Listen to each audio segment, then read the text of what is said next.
जी, अयोध्या में राम मंदिर बना, रामलला की प्राण प्रतिष्ठा हुई, देश में शांति और सौहार्द का माहौल रहा।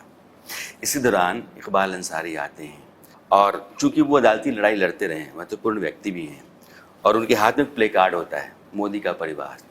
ये जो तस्वीरें होती हैं, घटनाएं होती हैं, इस बात का संकेत देती हैं कि आपकी जो इंक्लूसिव पॉलिसी है उसके साथ माइनॉरिटीज अपने आप को जोड़ रही है या तुष्टीकरण की उधर की जो नीति है उससे अपने आप को दूर कर रही है। राम मंदिर इकबाल अंसारी का उल्लेख किया तो मैं एक एपिसोड आपके सामने रखता हूं। देश आजाद होने के बाद तुरंत राम मंदिर बनना चाहिए था। इतने सालों तक नहीं बना क्योंकि उनको लगता था कि अगर राम मंदिर बनेगा तो उनकी वोट बैंक पर तकलीफ हो जाएगी। अदालत में आखिरी तक उसको रोकने के लिए भरपूर प्रयास हुआ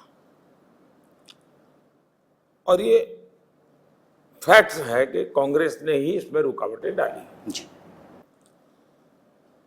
उसके बावजूद भी राम मंदिर का जब कोर्ट का जजमेंट आ गया, सुप्रीम कोर्ट ने एक ट्रस्ट बनाया। वो ट्रस्ट के लोग बाकी पुरानी सारी बातें भूल करके कांग्रेस के लोगों को इनविटेशन देने गए। उन्होंने इस इनविटेशन को ठुकरा दिया। वे लोग इकबाल अंसारी पास के गए इनविटेशन देने के लिए। और मजा ये है कि जो जीवन भर बाबरी मस्जिद का केस लड़ा था वो इकबाल अंसारी सुप्रीम कोर्ट के वर्डिक्ट का सम्मान करते हुए शिलान्यास में भी आए और उद्घाटन में भी आए।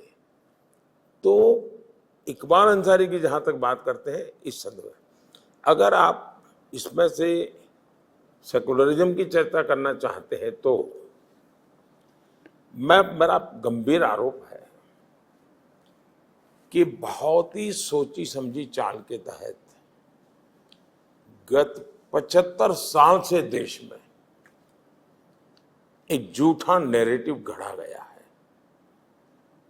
हमारे जन्म से भी पहले गढ़ा गया है।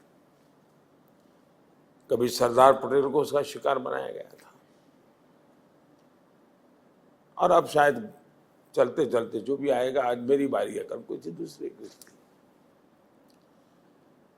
ये जोर जोर से सेकुलरिज्म क्यों चिल्लाते हैं? इसलिए चिल्लाते हैं कि उनको जो उनकी कम्युनल एक्टिविटी है उससे दुनिया का वो ध्यान हटाना चाहते हैं। और वो चोर वो चोर वो चोर इसलिए कह रहे हैं कि चोरी खुद ने की है, लेकिन चोर उधर तो लोग उधर भागेंगे। ये उनका खेल चला है। मैंने उनको सामने से ही पकड़ा है कि आप ही कम्युनल हो। भारत का संविधान आपको सांप्रदायिक तौर तरीके के लिए अनुमति नहीं देता है। और मैंने ऐसे सैकड़ों उदाहरण निकाले हैं। और जैसा मैंने अभी थोड़ी देर पहले कहा कि उन्होंने मुसलमानों को संपत्ति का कहा था, तो मैं उनको पूरी तरह एक्सपोज कर रहा हूं।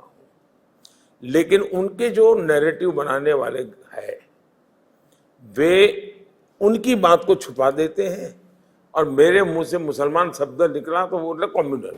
मैं उन कम्युनल पॉलिटिकल पार्टीज के लिए बोल रहा हूं जिन्होंने सेकुलरिज्म का नकाब पहन करके गौर सांप्रदायिकता की है, गौर सांप्रदायिकता की है। और इन लोगों में तीन चीजें कॉमन नजर आती मुझे।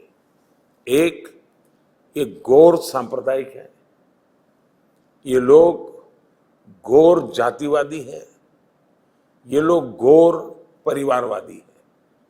ये तीन चीजें इतनी भरी पड़ी है इनके अंदर, तो इसमें से बाहर नहीं निकल।